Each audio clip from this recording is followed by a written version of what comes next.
Hello friends, कैसे हैं आप सब? बढ़िया। चलिए आज हम देखने जा रहे हैं डिमायोस थ्योरम का प्रूफ, जिसमें हमने शुरू के दो केसेस को, अर्थात जब n धनात्मक पूर्णांक हो और n ऋणात्मक पूर्णांक हो, इन दो केसेस पर हमने डिमायोस थ्योरम को प्रूफ कर लिया था।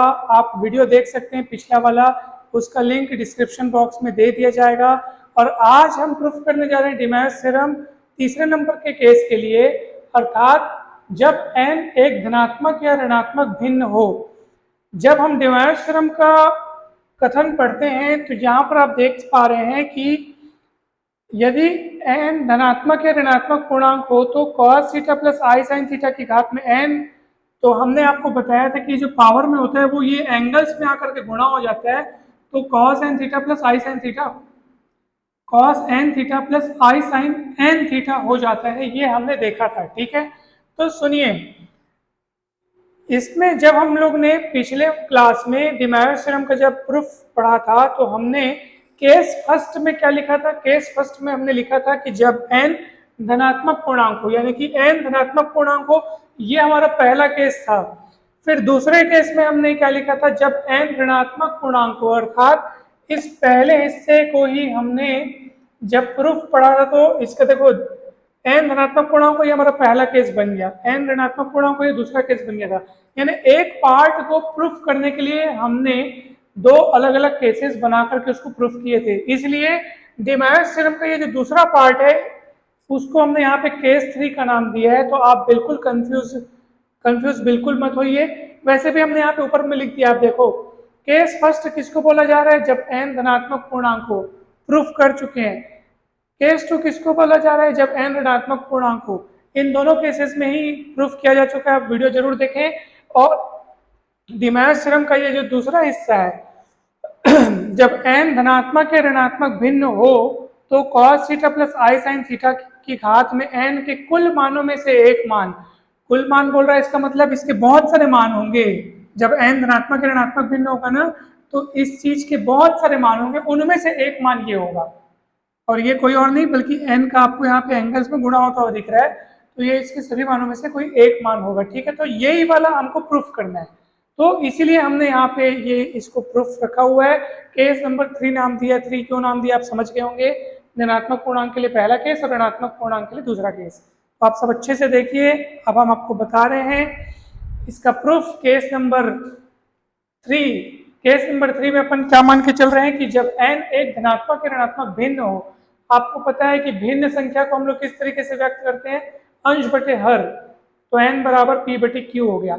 अब एकदम गौर से देखिएगा, मैंने q को क्या मान लिया? धनात्मक पूर्णांक है। q हमारा पॉजिटिव है, ठीक है, ये प्लस है। अब मैं बोल रहा हूं कोई बटे वाली संख्या जिसमें नीचे वाला चीज प्लस है, तो अब n का धनात्मक या ऋणात्मक होना किस पे निर्भर है? p पे, ठीक है। जैसे मैं एक बात की बात, नीचे मान लो 4 है और n बराबर होता है p बाई क्यू, तो q के जगह में जैसे 4 दिख रहा है, ठीक है। तो सर p के जगह में क्या लिखोगे? अगर p के जगह में आप कोई प्लस संख्या लिखोगे तो ओवरऑल n को आप बोलोगे पॉजिटिव, 3/4 बोलोगे आप। अगर p के जगह में आप कोई नेगेटिव संख्या लिख दिए, मान लो -3 लिख दिए, तो -3/4 हो गया। यानी n का, अभी n की वैल्यू कितनी हो गई देखो, तो n की वैल्यू कितनी हो गई? तो अभी n की वैल्यू हो गई -3/4। अगर ये प्लस था तो n की वैल्यू कितनी हो गई? +3/4। यानी कि n का धनात्मक या ऋणात्मक होना ऊपर लिखी हुई संख्या पर निर्भर करता है। अगर ऊपर वाली संख्या धनात्मक है तो हमारा n धनात्मक भिन्न हो जाएगा, और अगर ऊपर लिखी संख्या ऋणात्मक है तो हमारा n ऋणात्मक भिन्न हो जाएगा। ऐसा क्यों? क्योंकि नीचे वाले को तो मैंने फिक्स रख दिया है, नीचे वाले को बोल दिया कि वो धनात्मक पूर्णांक है। संख्या को फिक्स नहीं किया है, संख्या कुछ भी हो सकती है। ये जो q है ना, q कोई भी संख्या हो सकता है, लेकिन उसको मैंने ये फिक्स कर दिया है कि वो धन पूर्णांक है। और p हमारा ऊपर वाला ना, वो प्लस माइनस कुछ भी हो सकता है। अगर p प्लस हुआ तो समझ जाओ पूरा मिलाकर के n धनात्मक पूर्णांक बन जाए, सॉरी n क्या बन जाएगा? धनात्मक भिन्न बन जाएगा। और अगर p जो है वो ऋणात्मक हुआ तो n ऋणात्मक भिन्न बन जाएगा। तो n का प्लस या माइनस होना p के अकॉर्डिंग होगा, ठीक है। तो ये सब आप अच्छे से, ये सब लिखा हुआ है, आप देख लो, ये सब लिखा हुआ है। p एक धन या ऋण पूर्णांक है तद अनुसार कि n धनात्मक या ऋणात्मक है, ठीक है। तो n को अगर आप ऋणात्मक भिन्न लोगे तो p को ऋणात्मक पूर्णांक लेना पड़ेगा, और n अगर आप धनात्मक भिन्न लेते हो तो p को धनात्मक भिन्न लेना पड़ेगा। अब सुनिए ध्यान से, केस फर्स्ट किसके लिए था? केस फर्स्ट किसके लिए था? ध्यान से सुनिए, केस फर्स्ट था जब n धनात्मक पूर्णांक हो। हमने यहाँ पे q धनात्मक पूर्णांक लिया है, ठीक है। तो आप सोचो cos theta by Q plus i sine theta by Q है और पूरे की घात में q है, और q क्या है? धनात्मक पूर्णांक है। तो हम केस फर्स्ट वाला तो लगा सकते हैं ना, केस फर्स्ट में जो रिजल्ट हमने प्रूफ किया है उस रिजल्ट को हम यहाँ इस्तेमाल कर सकते हैं, और उस रिजल्ट के अनुसार ये जो घात में है वो जंप करके आपके यहाँ पे एंगल में गुणा हो जाएगा। तो क्यू क्यू का गुणा हो गया, देखो क्यू आया और यहाँ गुणा हो गया, तो Q Q Q Q cut गया, तो कॉस थीटा बचेगा, साइन थीटा बचेगा, ठीक है। अब मैं क्या ले रहा हूँ? दोनों पक्षों का क्यूवा मूल ले रहा हूँ, यानी कि जैसे हम लोग बोलते हैं ना स्क्वायर रूट, क्यूब रूट, तो स्क्वायर रूट मतलब पावर में 1/2, क्यूब रूट मतलब पावर में 1/3। यहाँ पे क्यूथ रूट ले रहा हूँ, क्यूथ रूट मतलब पावर में 1/q, तो मैं पावर में 1/q लूंगा दोनों पक्ष में। इसमें क्यूथ रूट लूंगा तो क्या होगा? पावर में 1/q आ जाएगा। इसमें क्यूथ रूट लूंगा तो q पावर पहले से है, तो पावर में 1/q लेने से ये q कट के इतना बचेगा। मैंने इस पक्ष को इधर लिखा हुआ है पावर में 1/q लेकर के, और इस पक्ष को इधर लिखा है, इसके पावर में 1/q लूंगा तो q और 1/q कट के, आपको पता है पावर के ऊपर पावर लेते तो पावर का आपस में गुणा होता है, तो q पावर है ऑलरेडी, 1/q लूंगा तो q कट जाएगा, तो इतना बचेगा, ठीक है। अब मैंने क्या लिया था? क्यूथ रूट लिया था।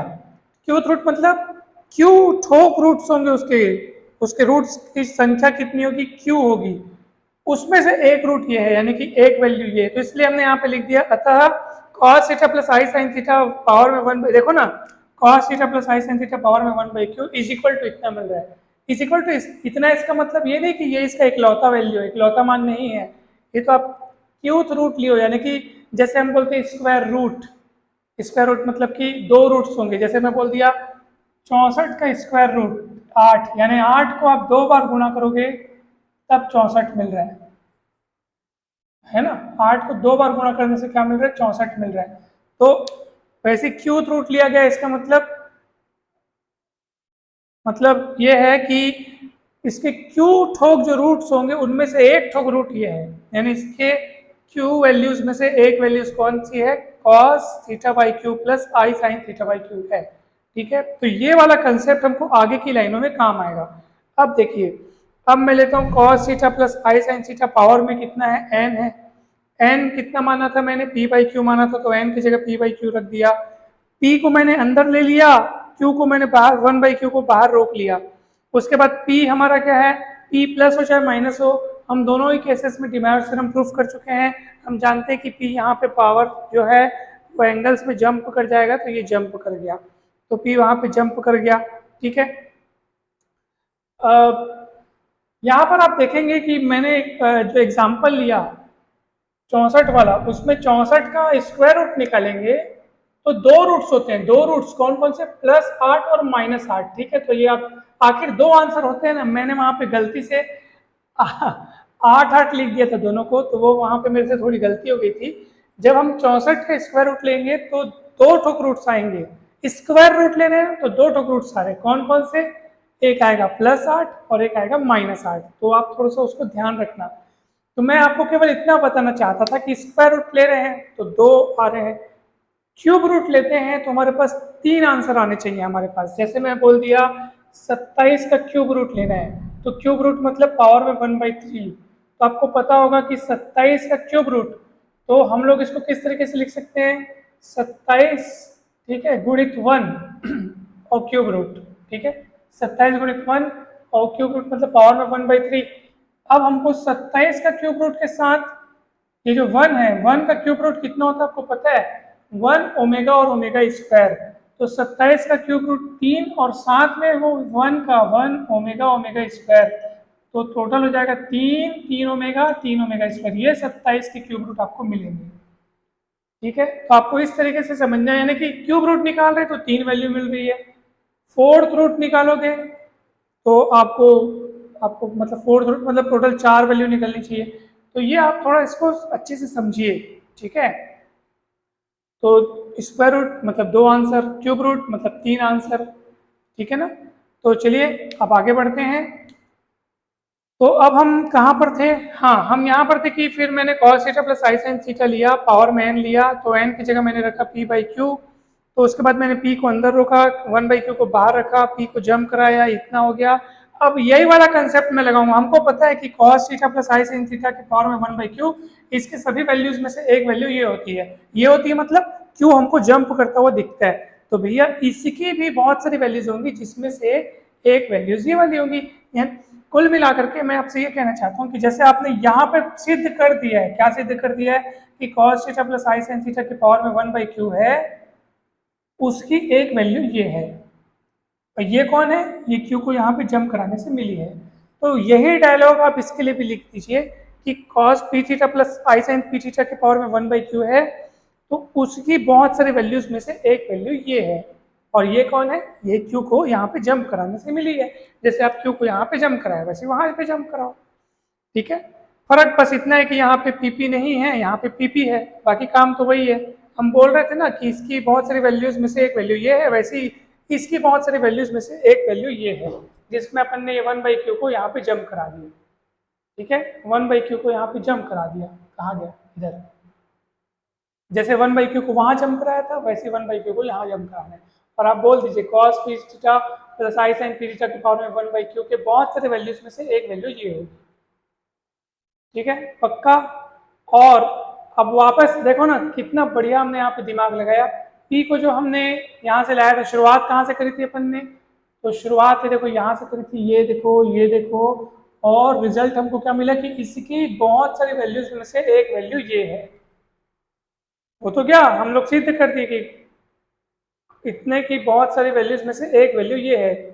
शुरुआत यहाँ से हुई थी, देखो cos थीटा प्लस आई sin थीटा पावर में n, फिर उसको ये हुआ, n की जगह p/q लिखा, उसको ऐसे लिखा मैंने, p को अंदर रखा, 1/q को बाहर रखा। उसके बाद इसी डायलॉग को यहाँ पे लगा दिया वापस। हम लोग क्या किए, cos थीटा प्लस आई sin थीटा के पावर में 1/q की बहुत सारी वैल्यूज में से एक वैल्यू ये है। और ये कैसे मिला? 1/q को वहां जंप कराने से मिला। ये देखो यहाँ मिल चुका है, देखो देखो देखो देखो, ये देखो यहाँ पे जब मैंने क्यूथ रूट लिया था तो ये मिला मेरे को, क्यूथ रूट लेने पर ये मिला ना, ये इसी रास्ते से मिला है। तो इसी डायलॉग को आप इसी डायलॉग को इसके लिए फिट कर दो ना। ये 1/q को जैसे आप वहां पे जंप होता हुआ देख रहे हो, तो 1/q को यहाँ भी जंप कर दो और बोल दो cos p थीटा प्लस आई sin p थीटा, और 1 पावर में 1/q के बहुत सारे मानों में से एक मान अवश्य ही इतना होना चाहिए। और ये कैसे मिला? 1/q को यहाँ जंप कराने से मिला, जैसे ये वैसे ये। तो यही सिद्ध करना था कि cos थीटा प्लस आई sin थीटा के पावर में 1/q के बहुत सारे मानों में से एक मान ये होगा। इसी को दोबारा लिखा हूँ भाई, और कुछ नहीं है। आप चाहो तो आप देखो p/q कौन था? n था। कौन था? वो देखो n था। तो इसी को फिर से p/q के स्थान पर n रख के फिर से इसी डायलॉग को लिख सकते हो, और उसको लिखोगे ना तो वही आपका ये वाला स्टेटमेंट हो जाएगा। देखो आप, हूबहू यही स्टेटमेंट है, यानी कि आपने डिमायर्स थ्योरम प्रूफ कर लिया, समझो। ठीक है, तो डिमायर्स थ्योरम प्रूफ होता है तीसरे केस में भी। तो ये आपको अच्छा लगा होगा, समझ में आया होगा। अगर कहीं भी डाउट हो तो पूछ सकते हैं। वीडियो अच्छा लगा हो तो लाइक करें, चैनल को सब्सक्राइब करें, वीडियो को शेयर करें। आप सभी का बहुत बहुत धन्यवाद। अगर कहीं डाउट हो तो पूछ सकते हैं, हो सकता है मेरे समझाने में थोड़ी त्रुटि रह गई हो, कुछ आपको डाउट लगा हो तो बिंदास पूछ सकते हैं। आप कमेंट करके बता सकते हैं कि आपको कहाँ कहाँ पे डाउट है या कहाँ समझ में आ गया। और थैंक यू सो मच।